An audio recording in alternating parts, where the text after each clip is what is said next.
na Koreano, hinold up, binaril, patay. Yung isang sumakay lang ng, yung isang nagmamasada lang ng tricycle, Rider, pinagsasaksak. Yun, ospital. Nakita mo itong basag kotse ngayon.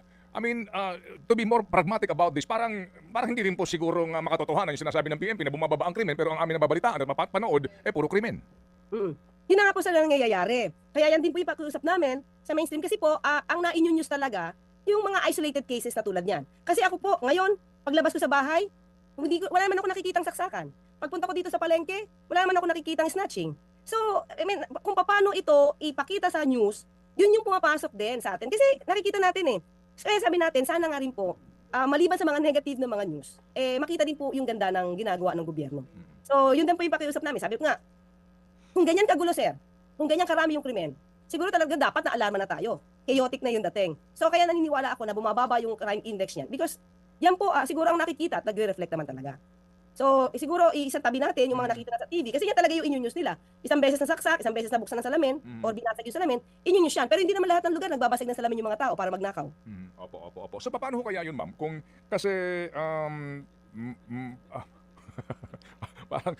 paano kaya po paano kaya ang treatment doon ng mainstream sa police report, no? Yung ganung uri po. Kayo po, ano pong suggestion niyo po, ma'am? Paano po natin dapat pong ilabas ito? Kasi kami ho naman din, ang aming mga reporters, obligado po no, na ito ilabas kasi nga din may visuals, may complainant, may victim, etc. So paano po? Kayo po ma'am, kami po makikinig, paano po, sa tingin po ninyo ang dapat po na paghawak po sa, pagturing po sa ganitong uri ng balita? Halimbawa, ito suggestion lang, sir. Halimbawa, may nahuli, snatching. Sana, ma-monitor din kung itong taong to ay nahuli. Kung itong taong to ay napagbayad. Hindi yung puro krimen lang, tapos yung mga nagawa na paghuli, nakulong, parang hindi naman siya nababalita lagi. So di ba dapat pantay siya? Kung ano yung ginawa ng pulis, mabilis sa paghuli, di ba, dapat ma-praise din naman natin. Uy, ang bilis. Katulad dito, sir, ito katulad nung yung paghuli ng tatlong suspect regarding this Mr. K case. Yung ibang mga fake news peddlers, ito, sir, sasabihin nila, ay hindi yan totoo, fall guy yan.